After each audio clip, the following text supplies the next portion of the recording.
What's up, guys? Welcome back to the Everything Vive podcast. I am here, joined as usual by Ronnie. Ronnie, how you doing, man? I'm doing great. How are you? Doing good, man. Got to listen through all of your E3 stuff, and I just figured this would be a good chance for us to kind of recap, see where things are at. I know you and I haven't really had a chance to catch up as much, so I'm excited to hear, man. I want to get your thoughts, what you've been playing. I had a chance to play. Finally get back into it after a while. Get everything set up in my apartment, and yeah, man, things are good. So I don't know. You want to just start and go? Yeah, sure. Yeah. Well, no, E3 was awesome. So I mean, as far as like how that all went, I mean, it was super, hectic, crazy schedule. Just trying to fit everything in that I wanted to see, both VR and non-VR related, and do all the interviews and stuff that I had planned. But yeah, it was definitely an awesome show, and I was able to kind of fit everything in. As far as the VR stuff, I mean, I was hoping there would be a little bit more PC VR related content. Like, as far as I didn't really focus on Oculus content, so I was mainly there to try to see what I could find on the Vive, and there were a few things here and there that were cool to see, like as far as just like surprise, like indie developers and stuff that I ran into. But I'd say the biggest Vive related stuff there was being shown off by Bethesda. They had the Wolfenstein and Prey demos that they were showing. So those were both cool to see. And then yeah, just it was nice to just get a chance to. I definitely got to try out a lot more PlayStation VR titles than I've ever played before. And honestly, I was really impressed. Like it's funny because I'd say, like, on one hand, my increased playtime with the PlayStation VR kind of solidified my view on like the tracking system not being perfect. But then it also made me way more like excited and like interested in the specific titles that are being published by Sony and by like developers exclusively to the PlayStation VR. Like a lot of those games, I mean, for like working within the constraints of how that tracking system works, I mean, they were really fun, and they were still like, I would full-heartedly recommend for people out there that don't have PCs but have PlayStation 4s to go out and buy a PlayStation VR if they're interested in VR, because there really is like a lot of cool stuff. Like I don't know if I know you had a chance to listen to some of the interviews and stuff that I put up. Like what were some of your thoughts as far as all of that? Well, just to go back real quick, because I'm curious now. It seems like you spent a decent amount of time with PSVR, and you kind of just recommended it off the bat. Like, I mean, is it really reaching that status as the middle ground between? I mean, well, I guess not middle ground if you don't have VR. No, it is a middle ground, because there's like the Oculus Go and Samsung Gear and things like that. But then, as I'm trying to compare price wise, right? Because I think it's $400 for the PSVR, and isn't that the same price for the Oculus Go? Yeah, no. Well, the Oculus Go, I want to say, not Oculus Go, the Oculus Touch. The Touch. Yeah. No, you're right. I think the Rift with the Touch controller, like as a pack, the Rift right now I think is $400, and I think the original Vive is around $500. Mm-hmm. I think it's not so much the difference in the headsets. I think it's whether you have a strong PC or not. So if you have a PC, yeah, it's better to get a Rift or a Vive and just do PC, based VR at this point. But if you don't have a PC, but you've been kind of watching and interested in all this VR stuff, and you're on the fence about getting a PlayStation VR, I think, or if you're into VR and people that have PlayStations that you might want to talk to them about getting a PlayStation. Like I know plenty of people that come over here and try the Vive and wish they had a PC to run it. Yeah. I mean, those kind of people, if they have a PlayStation, you can say, hey, it's not quite the same, but it's a pretty close approximation. Mm-hmm. You might want to check out a PlayStation VR. Like if they're already like kind of, in the PlayStation ecosystem. Because I mean, the main thing, so the best way for me, as someone that's kind of stayed away from the PlayStation stuff for these, past 2 or 3 years now, the main way I describe it is the headset itself, the head-mounted display is very comparable to the other systems. So like as far as visual quality, like it obviously has kind of a different mechanism to strap to your head, and whether you like that more or not, like it was definitely comfortable. It was different. But I mean, regardless of the exact specifics, I would say that the headset itself and just the experience of moving around your head in VR in the PlayStation was very, very comparable to the PC stuff. And Gotcha, even the PlayStation being quite a bit weaker as as a platform than like a powerful computer and all of that, I really didn't think that, at least in the titles that I played, any of the visuals were really that compromised, or really like I didn't really think that, oh, this looks this would look better if it was on PC. Like it looks fine. Mm-hmm. So like as far as graphics and the way the actual head-mounted display worked, I thought it was all really great. The place where I think really and I thought the tracking of the headset was in the instances I got to play it in a variety of different games, I thought it tracked my head really well. Like I never felt like when I was moving around like that it wasn't, it was losing my tracking or anything like that as far as like the headset goes. Yeah. But then the controllers themselves, they didn't feel one-to-one. Like they felt quite a bit worse, being like the tracking on the actual like the I don't know the exact name of them, like the PlayStation wands, or they're like little wands with like golf ball looking things on the outside. I'm just gonna call them controllers. Yeah, well, so those the Move controllers. That's I think that PlayStation you're Move. Right. Yeah. So the Move controllers, I mean, they don't feel one-to-one all the time, and they kind of glitched in and out a little bit. Like they worked most of the time, but for someone that's used to like the perfect tracking, especially of the Vive, or more or less perfect, like they definitely left something to be desired. Like you felt like it was kind of tracking them, losing tracking, tracking them, losing tracking. And like for what it was, I felt like most of the games I played recovered well. Like you can tell they're designed with that idea in mind. That like whereas when like the Vive loses tracking, it's very, very, very rare. But when it happens, it kind of really wigs out, right? Yeah. Well, on this, like you can kind of tell like they understand that it's going to lose tracking, so it's not as jarring when it does, but it happens way more often. So gotcha. like okay. So for games that really require a lot of like motion-based movement with controllers, they weren't my favorite. But then there were quite a few titles, like Astrobot being one of them. It was like a little cute platformer. There were a lot of titles that used the normal PlayStation controller. So like the normal controller that you'd play for any kind of normal 2D games, like Madden or whatever you're playing on your PlayStation, with the joysticks and the normal buttons and all of that.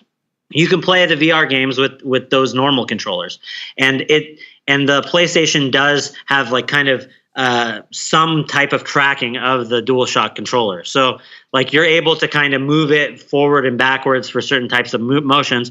But for the most part in the game, you're going to just be using the buttons and the joysticks to move around characters and stuff.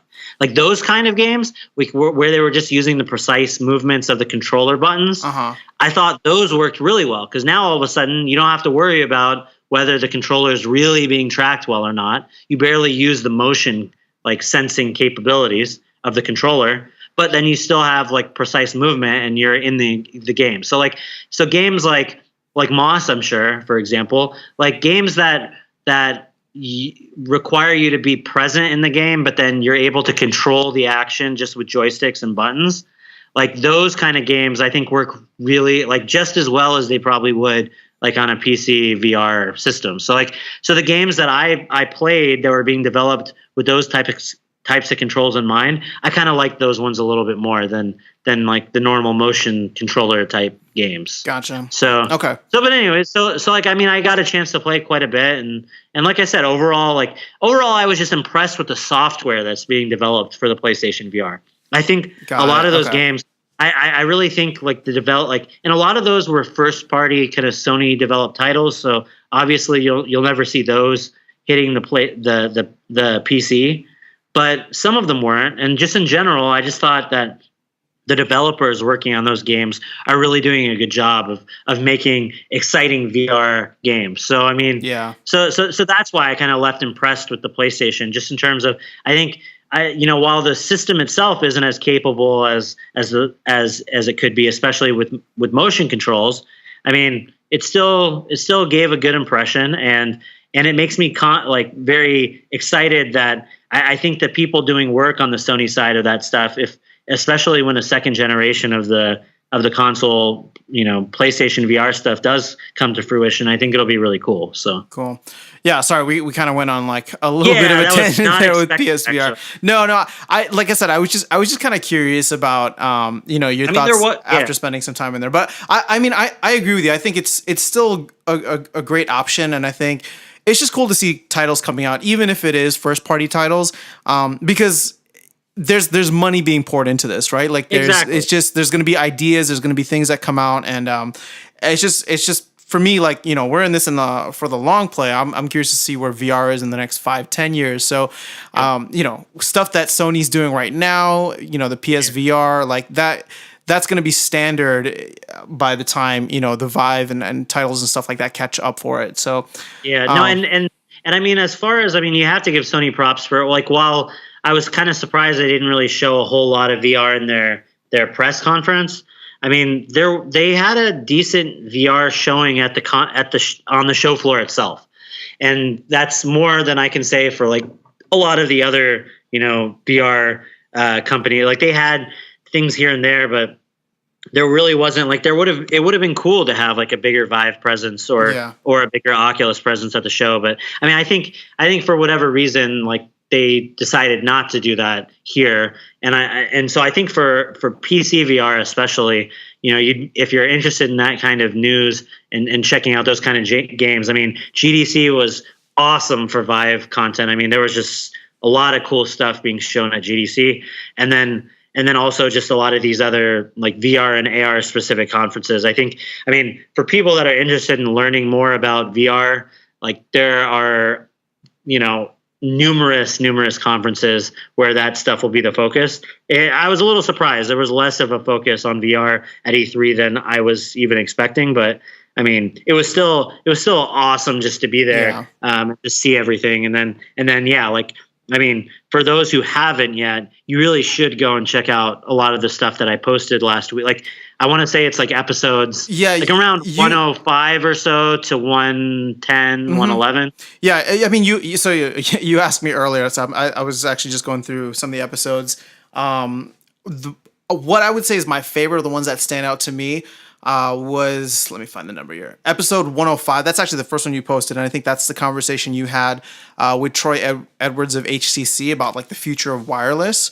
And I know we've had a chance to try some wireless solutions, and I'm, at the end of the day, I'm just excited about something that's going to be natively linked with the Vive. You know what I mean? And I think that's, like, I mean, if there's one thing that, like, it wasn't necessarily in that interview that we posted, but like a takeaway from talking with Troy and Andy Davis of DisplayLink, Troy from HTC, Andy Davis of DisplayLink, I should be clear. One thing that kind of a positive thing that I took away from talking to them about, the HTC official wireless adapter that's going to come out, is that it really does sound like they're aiming for it to be kind of a plug and play, like very seamless and easy experience, assuming you have, like, it won't work, I don't think, if you have laptops or stuff like that, because it does require a PCI Express card, I believe, that you install inside of the machine. But I mean, it's going to be my experience from using it was very, very good. So, gotcha. Especially like I think I talked about it a little bit. No time frame that they gave you. They didn't give me a precise one. I think it came out later, and they did mention it when I was talking to them. It sounds like they're shooting for sometime, end of the summer or so. So, gotcha. So we'll have to see. But I mean, it's awesome to hear that it works well for both the original Vive headsets. It works for the Vive Pro and the technology itself. I mean, there's no word on exactly what compatibility will be like with future products, but it seems like it's going to be able to work with future products as well, assuming those don't already have like built-in wireless features. So, But yeah, we'll have to wait and see. But I mean, more and more of the developers are kind of using the wireless stuff in their demos at these shows. Bethesda was using it, for example, when they showed off the Wolfenstein and Prey stuff, and it was all working really well. And I mean, I haven't used it extensively, obviously, but a lot of those developers that have had a chance to kind of work on it, behind closed doors and just use it day to day, they seem to believe it really does, provide latency-free, wireless connectivity. So all things are pointing towards that being a big game changer, hopefully. Yeah, no, like I said, I mean, I'm just excited for something that'll work natively with it, and Yep. that to me was really cool to hear. And end of the summer is not that far away when you think about it. So definitely curious to see how that comes out and what the full details will be when it finally is ready for consumers. But I would say that episode, and then I think it's the last episode that we had posted. Episode 111, and that was like kind of the post-conference chat you had with the guys from Charm Games. Yeah. I mean, that was just really cool because I think what was great about that, it's like a developer interview, which we've done so many times, but it wasn't like really focused on, a specific game or anything. You guys just really kind of just had a casual chat about, VR and the future of like this technology, which to me was fascinating to listen to, even being somebody who runs a podcast about it. You know what I mean? Yeah. No, and Alan and Derek, the two guys I was talking to from Charm Games, those guys are great. Like we had them on the show before talking about Form and with their upcoming game, Twilight Path. Yeah, it was a good chance to just kind of sit down and just chat with them. And yeah, I liked that one. I also liked the interview we did with Polyarc Games. For me, that was a fun one just because I felt like Danny Bulla is the guy that I talked with from Polyarc Games. He was really cool about just really telling me what the design process was like for the game and talk. He had worked at Bungie before, so kind of hearing some of the differences between work there versus starting their own company, like all that stuff. Especially as someone that has co-founded a podcast and is kind of doing their. It was cool to hear from somebody that most of the people we've talked to honestly have co-founded or founded their own development studios, but something about the way Danny was talking about just the unique opportunities and challenges that they faced in opening up Polyarc was really interesting to hear. So cool, man. Well, I mean, it sounded like you had a blast just in the conversations that we had while you were there. So, I mean, this is great. I'm excited to see where things go from here.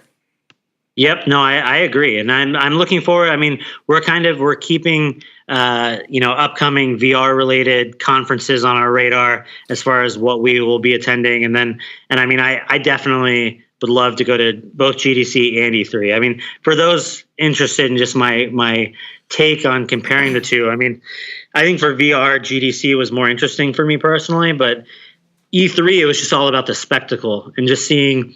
I think for someone that's a fan of the industry, E3 is just, it's just something it's something to see if you've never been there before. So for anyone that ever gets a chance to go to any of the conferences, they're both awesome. So in different ways. Well, I am very jealous, and I'm hoping that I get to join in on the fun next time. So Yep. Cool, man. Well, let's keep this rolling. I think we got a couple news items, and then we were just gonna quickly chat about the games that we have been playing. So the first one is the Knuckles stuff that you had sent me earlier. I don't know if you want to go into that, but that stuff is really cool, and I think that's going to be the bulk of the news for us. Yeah, I mean, the Knuckle. So for those who don't know, but I think pretty much like everybody that's in the know about PC VR and at this point has probably heard something about it, is Valve kind of first made showed some pictures or made some kind of announcement, and then subsequently sent out a bunch to like hundreds of developers is what they said, I think, that their second version of the Knuckles controller, they had a year or two ago it kind of showed off their first version of the Knuckles controller. Now they're deeming this one Knuckles EV2, or I assume that's early version 2 controllers. So they're sending them out to developers. They bundled them this time with a demo that they put together called Moondust. And for those that, are used to the lab, I mean, in a lot of ways, this is like an extension off of some of the work they did there, especially with, some of the early demos they did for the Vive, kind of tying Portal theming to, showing off a lot of these different VR concepts. So the main takeaway with the Knuckles, the Knuckle controllers are, allow for more natural, like hand gesturing and finger tracking. They look in some ways kind of like an Oculus Touch controller, but they have better, whereas the Oculus Touch, I think, mostly focuses on just sensing your thumbs and your index fingers, and then the rest of the finger tracking happens from the buttons. On the Knuckle controllers, it kind of has like this band that senses the movement of all of your fingers. So you're able to really naturally kind of move all of your fingers in the space, and it does a pretty good job, it looks like, from the videos of kind of figuring out what you're doing with your fingers. So it's not, it's not complete freedom with hand movements, but it's pretty close. It's a good approximation of being able to use your fingers. Yeah. And then on top of that, I guess before getting into the more traditional kind of button layout on this thing, the other really cool thing is the way that it wraps around your hand. It allows it kind of it like you have like kind of a string kind of like pulley thing that you use, kind of like what you would use on a Vive to latch it onto your hand, like the little safety bracelet. You have something similar to that, but where you pull it attaches to the middle of your hand, so that if you really need to, like for games where it would matter to let go of something, you can actually like completely open your grip on the controller, and the controller still stays in your hand. And so what that makes it basically, you can grab things and let go of things, but while also keeping the controller in your hand. And so that's obviously a really cool feature for anyone that's, had to try to use grip buttons or stuff like that on their current controllers. Like with this, it's a much more natural way of picking up and letting go of objects. And then, if that wasn't enough, being able to just grab and let go of things, the part that you grab with your hand actually senses the force that you're grabbing it with.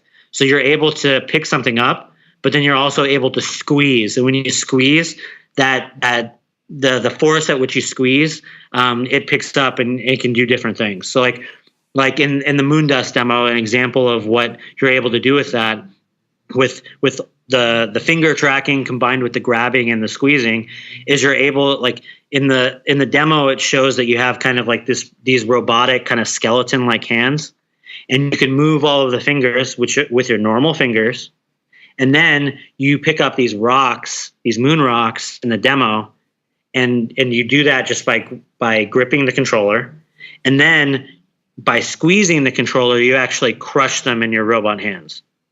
So literally going from like finger tracking to grabbing to squeezing, like all of these things are kind of new gestures and new types of input that you're able to do with the Knuckle controller that you're not able to do on any of the controllers currently. And that's, and there's also the didn't they switch the thumb pad out, or like the tracking pad? So I was kind of focusing on, I guess, like the really like kind of innovative stuff. Yeah, sorry. I know I get caught up with the little things. No, but the little things, like, I mean, I'm just as excited about those things. That I'd just say those are less unique and more less unique, but consolidation. Because we've seen it before on the touch controllers. But you know exactly. what? I agree with you that the more exciting stuff is definitely what you're able to do like that. I mean, it's almost like 3D pressure and touch, like what you're talking about. Yeah. You know what I mean? Like that's really cool. But I mean, yeah, not to forget the stuff that you're mentioning. So like, yeah, then on the top of it where your thumbs would be, now instead of just having, like, on the initial Knuckle prototype, they just had a large touchpad, kind of similar to the Vive ones. They have now reduced the touchpad to, instead of being like a full pad and that being the only kind of input device for motion, they shrunk that down to a little vertical kind of slider that your thumb goes on. So you still have a pad, but I think what I was reading, and then there's actually, for those interested, if you go and Google Cloud Games, I think they had an article, and I'm trying to remember if it was on VR Focus or Road to VR. Road to VR is Road to VR. Yeah, so they had done Road to VR. I think had like an exclusive story with Cloud Games. It's Cloud Games, right? I just want to make sure I'm off the top of my head. Cloudhead Games, yeah. Cloudhead Games. I knew there was like because Cloudhead makes a lot of cool stuff. Yeah. So Cloudhead Games had kind of, they put out this kind of a cool video showing the capabilities, and then also kind of comparing what the original Knuckles were like compared to the version 2 and all that kind of stuff. But I mean, basically what they were saying was Valve kind of figured out that most of the time, like the benefit of using the trackpad over a joystick is being able to scroll through things. That's like the biggest advantage it has. Like using a joystick to scroll doesn't work very well, but using those trackpads work really well for that. So but most of the time when you're scrolling, you're just scrolling vertically, like up and down. Yep. So they pared it down so that you still have that ability with this like small kind of, thumb shaped looking like trackpad, but then they give you a joystick on each controller as well, a lot like the Oculus Touch. And obviously, I think at this point, most people will probably know the advantages of using a joystick just in games in general. Mm-hmm. It reminds me of some of the stuff that me and Danny talked about in the Polyarc interview. Using joysticks really just gives you that instant feedback and really precise movements and controls. And you can approximate that with a thumb pad or a touchpad, but it's just not quite the same as having a real stick, to be able to move around with your thumb. And so I really like the fact that Valve's adding that to the Knuckle controllers. And then on top of those two features, they also have standardized buttons on the front. So again, similar to an Oculus Touch controller. And so again, I really like the fact that the Knuckles incorporate new features that kind of take VR inputs to a new level, but at the same time learned from, I think, some mistakes that may be made in on the wands, some lessons learned from the Oculus Touch, and then kind of combine all that stuff to make kind of the next generation of controller. Like I think for developers going forward, they'll be able to use the new features of this controller, but then also for games that don't really require some of that stuff, you'll be able to better standardize what VR controls look like going forward. So having joysticks, having those face buttons, having just this ergonomic feel in general to all VR controllers going forward is going to be something really awesome for developers, I think, and for players alike. So yeah, no, I agree. To me, what was really cool to see was in that article, like they were saying that this is next gen VR. When you hear developers talking in that way, granted, it's like, it's easy to be like, oh, okay, well, they're in the space so they can get excited, but they're in the space. So when they get excited about things, that to me, holds a lot of weight. And for someone at Cloudhead Games to be able to say that this is like next gen VR and with the description that you gave, I'm definitely excited for when those come out and become available at the consumer level. Because it keeps reminding me of Ready Player One, and I really enjoyed that movie because I think, my big thing, and this is kind of, getting off into a little bit of a tangent here, but the reason I love sci-fi so much as a genre is because it allows people's imaginations to be able to think up things that the scientists of today can work towards, right? So we saw some really cool stuff when it came to VR and I think the movie takes place 30 years from now, but I can see that stuff happening within the next 30 years, probably less than that. And, there's somewhat of a roadmap now for where we can go in terms of like the haptic feedback, what people can do software wise. And, I think the Knuckles controller is really just the tip of the iceberg when it comes to being able to really immerse yourself. Obviously, like, hands are the most important, right? We started off with wands, then I would say the touch controllers maybe had a little bit of an upgrade in terms of how they were used, kind of depending on what you had. But Knuckles is really going to be next gen VR, and I'm excited for that type of experience and what people will be able to do with that software wise. No, I agree. And I mean, really, when you see the work, I mean, you think about the differences between like the Vive and the Vive Pro versus like these kind of bigger changes that are made by Valve. And then even a lot of the research that's being done by Oculus and, kind of some of the rumors that are surrounding Santa Cruz and all of the new features that headset will potentially bring to the market. Really, the next generation of VR is on the horizon. And I think, HTC, they did what made sense with the current technology, just upping the resolution on the headsets and, kind of, when possible, introducing like the base station 2.0s and that sort of stuff. They also should be commended for, I think, the work they did with the Vive trackers, because I think that opened up a lot of possibilities for developers that really wanted to find some unique ways of bringing new kinds of experiences into VR. But this next stage of like improving the standard inputs, the standard controllers, and then these newer technology besides just resolution. I mean, I'm thinking more and more when I'm interacting in VR worlds.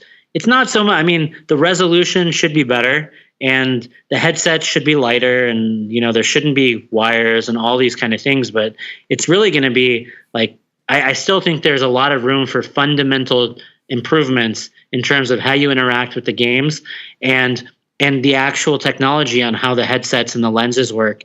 That we're hopefully going to see some major improvements on in the near future. So, with the Knuckles controllers, I mean, there's no official word on how those are going to be released or when, but it sounds, I mean, to me, what they showed looks pretty final. I mean, they look like they could be ready for mass production. And I think some of the rumors are that they're going to be going to mass production soon. So, gotcha.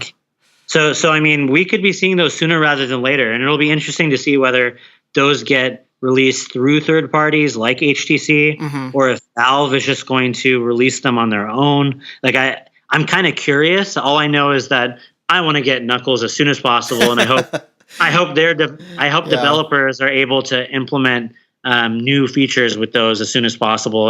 And even if they're not, I mean, I think from what it looks like, they have a lot of similar features to the touch controllers, and like it almost seems like they're made to just work with a lot of the titles that are out there for the most part. So. Yeah. Cool, man. Well, let's keep this rolling. I think we just end up getting excited about topics and digging deeper than we planned. But go ahead. Last point on the Knuckle controllers is I haven't had a chance to do this myself yet, though I have downloaded it. If you go and Google around like just links to some of these announcements that were made by Valve, like you'll find ways that your average person can go through Steam if you have like the beta stuff clicked right, like activated correctly. You're able to go and download that Moondust demo.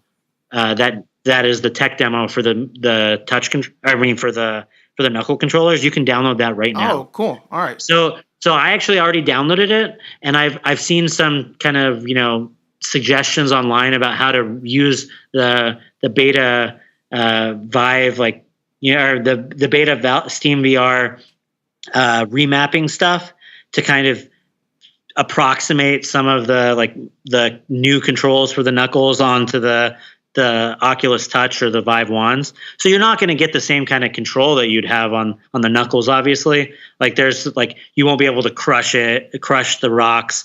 Like you'll have to just press a button to do that kind of rather than have that kind of, sensitivity. But I still am just Knuckles aside, I'm super excited just to see a newly developed Valve VR, experience.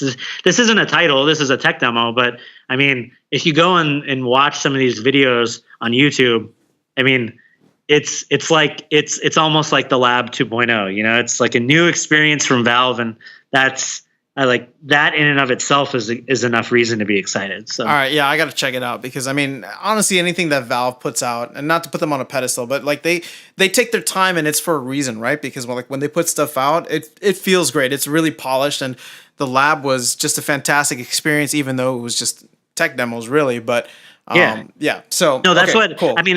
One of the things I might record here in a little bit, I might record my impressions after getting a chance to check that out. Okay, that'd be good. And for just like a spoiler alert, as far as like I'm probably going to use the Oculus Touch controllers for that because it seems like they're a little bit more similar to the Knuckles. Okay. But we'll see. Once I get into the key binding stuff. Well, if you can, I would say to try if you can try them both, if that's a possibility. Yeah, because I think it'd be nice to get your thoughts on how they both compare. I won't be doing it correct. I don't have Knuckle controllers, so I won't be doing it the real way, regardless. But yeah we'll see. Gotcha. Cool, man. Okay, so that was the main news item I think we were looking at. The other thing is just we want to let you guys know that the Steam sale is going on. I mean, I don't think we're going to spend too much time going game by game, but were there any games that you saw that jumped out at you? I mean, there are, but there's just too many to list, honestly. And at this point, I mean, the only thing is if you're a regular kind of VR user, there haven't been like a lot of crazy new titles like the past couple weeks. So, I mean, a lot of our old recommendations still stand. Budget Cuts came out recently. Yeah. I believe that's on sale. Like pretty much anything that you can think of that's a major release is on sale. Some of the more expensive titles are kind of nice to get on Steam sale because those a lot of the titles are like 50% off or so. So I mean, 50% off $5 or $10, not a big deal. But 50% off of a $60 title, for example, that's a big deal. So, the two that I was going to mention that I remember seeing were Star Trek Bridge Crew, which is 50% off, so that's like $20 right now. And then we're talking about US dollars. And I think Arizona Sunshine is also 50% off at $20. So those are the two that I know that we've had relatively good experiences with. The last one that I wanted to mention, and this is still super basic, but for anybody especially like new Vive owners. Space Pirate Trainer. That game is a game that it keeps on giving, and it's only $15 normally, so that's not like gonna break the bank. But it's 50% off, so it's literally $7.50. And trust me, like that game, like I still have new VR, people trying VR for the first time that come over, and that's always a fun one to put them into because it's just really arcadey.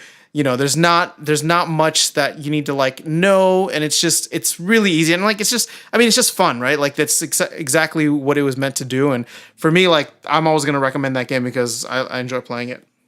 No, I totally agree, and I'm trying to see when was our last episode where we talked about I think it was a spring sale. Do you remember? I'm trying to look through real quick. It is. Let's see. Hold on. Because this is worth episode 97.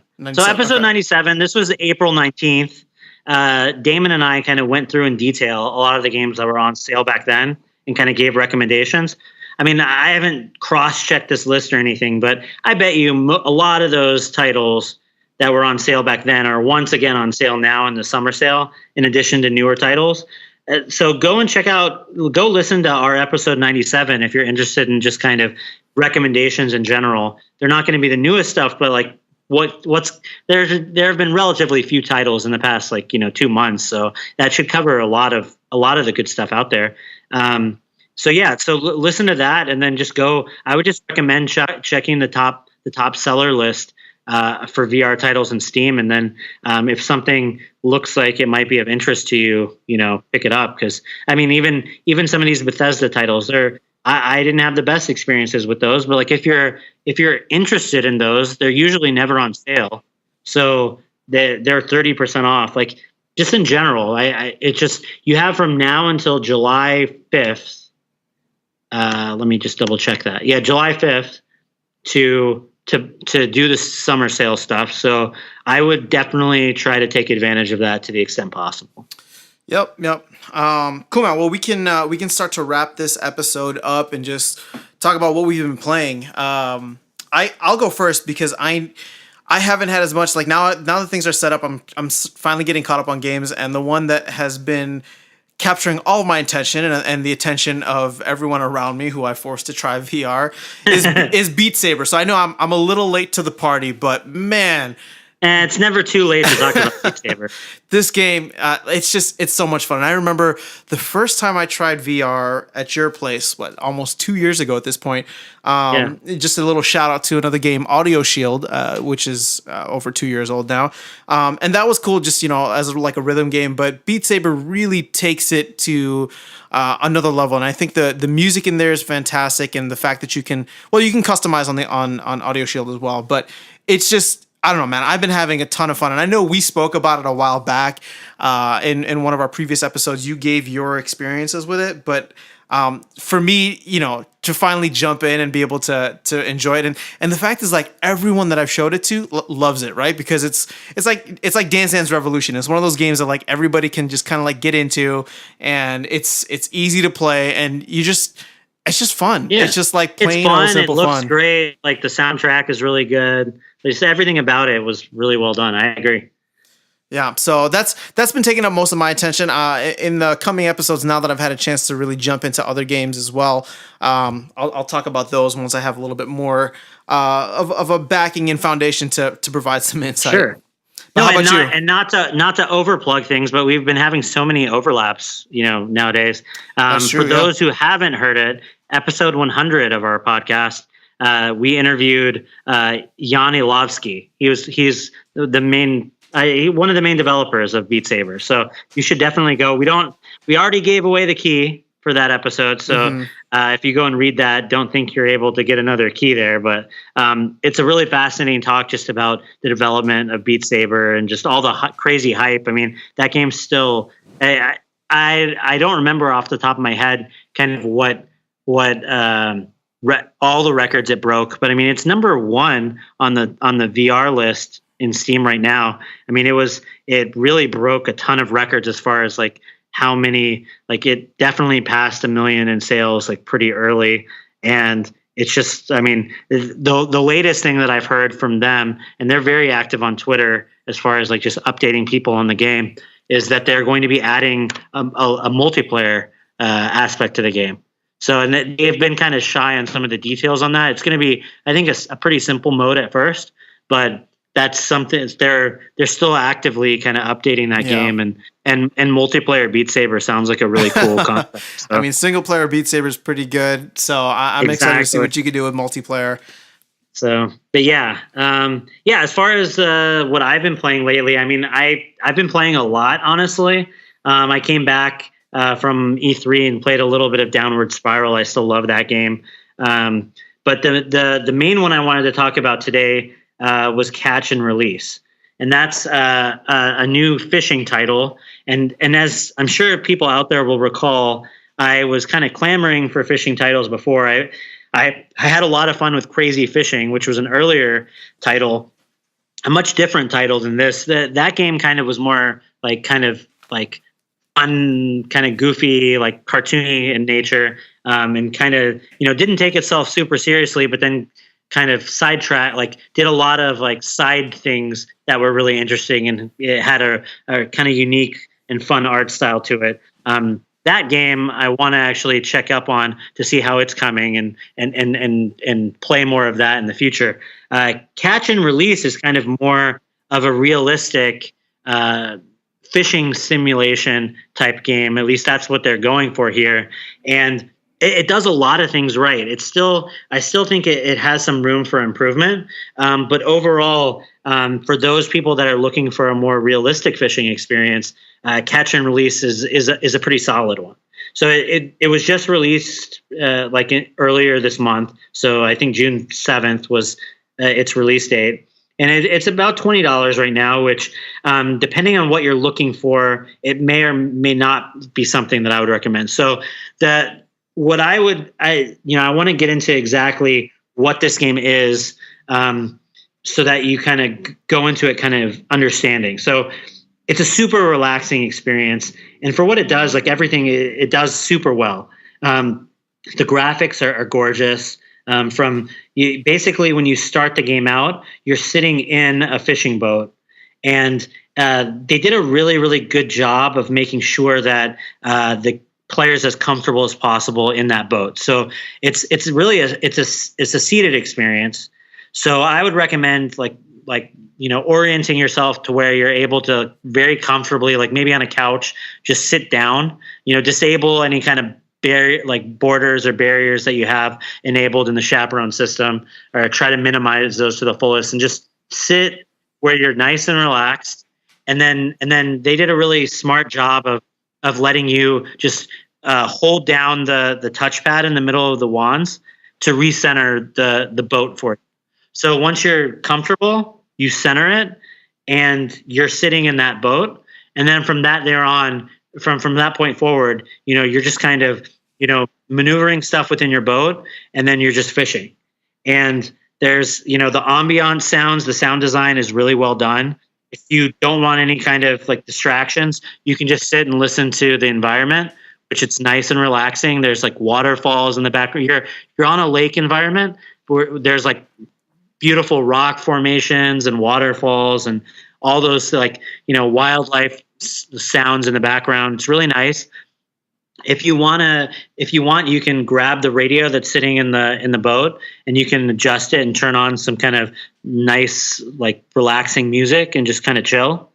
And then you'll pick up a book that's kind of on the floor that helps you kind of get through a bunch of different objectives throughout the game. So I thought it was done really well as far as like kind of setting you through the process of learning how to play the game. Like you're catching fish, you're kind of like putting that, like you're either releasing them for certain amounts of money, or you're putting them in your ice box, your little cooler, and you're getting money that way. And then you use the money to then buy new lures, and you do all that through another book that's like on the floor of your boat. So the whole time you're never really leaving the boat. You're just doing everything from the boat as far as I got to play. And then a really, really cool aspect of the game is that you're actually able to row the boat. And so you can grab both of the oars on the boat, and you can just start rowing, and that moves the boat forward. And I mean, as far as like an early implementation of that stuff, I think it's really good. I mean, even if this was final, it's still pretty solid. Like you really do feel like you're able to paddle the boat. I'd say it was a little bit tricky for me to figure out how to turn the boat accurately. So that would be one thing to kind of either teach the player a little bit better, or kind of, massage the controls to where it's a little bit more intuitive to get the boat rotating. But it's such a freeing idea that you can just kind of go out there and paddle anywhere on that lake, which is a feeling you get when you're fishing in real life, and just be able to like find a place that you're happy to kind of sit at for a while, and then go to work, so to speak, and just kind of sit there and chill. And then as far as like the casting mechanics go for the game, I mean, all of those things are handled really well. The feedback, the haptic feedback you get from the pole itself and the line when you're casting it is convincing. It's well done. As far as the only thing that felt a little bit off as far as the controls, I did feel like using hands in the game, like the hand animations weren't perfect. And sometimes it felt like, for example, like using your hand to kind of reel the line in, like the reeling motion itself, like it feels a little bit weird to be locked the way it locks onto those items. Mm-hmm. I'm sure they're doing it for a reason. And I actually, after trying it, I was kind of experimenting with some other games, just kind of seeing what are games where I feel super comfortable with the motions. And I actually think in some of these types of games, I feel more comfortable where they just show the Vive wands like kind of translucently in the game, rather than having hand avatars, just because then you don't have that, like if done well, you don't have that disconnect of the controllers like not behaving like hands. Maybe catch and release maybe the hand avatars are a lot more intuitive using the Oculus touch controllers. I don't know. I didn't have a chance to try it with the touch controllers, but yeah, for the Vive wand, sometimes it's kind of nice to have the wand avatars for me personally, rather than like those hand substitutes, because they feel a little bit strange. But I mean, overall, all the motions and stuff are really good, and I mean, yeah, everything is very polished, and if you're looking for kind of a relaxing experience where you get to just do some fishing, this title offers quite a bit, and it's, like I said, it's more of a realistic take. It's super relaxing and nonchalant and chill. So as far as like recommending it, I mean, I would say, overall it's a very enjoyable experience for someone that's looking for a relaxing way to spend time in VR, especially if you have like a nice chair set up and you're comfortable in the headset for long stretches and you just want to hang out. But just keep in mind, it's slow paced, and so it might be a little bit pricey at $20 for people that are expecting to get a lot out of this game in short stretches. Yeah. Like, it's really a game where I think if you're going to spend a lot of time in the game just hanging out and chilling and relaxing, and you're cool with doing that in VR and just kind of just like you would do in real life. Like, for some people, fishing is not for them, right? I think this game, like, because it pretty accurately simulates some of that stuff, like, for some people, they're not going to get, their full value out of it, because they're going to want to spend 5 or 10 minutes in the game and then stop. And I think the value of this game is for people that really want to just like lose themselves for a bit in VR and just, experience some time out at the lake. For those kind of people interested in that, this game is a really cool concept and a pretty good execution of all of that. Mm-hmm. And I think where games, titles like this, I think, are really exciting, as far as, like, for me, one of the things I was thinking when I was playing this is how awesome VR will be. Not so much when it's wireless, because in this game you're not doing a whole lot of movement.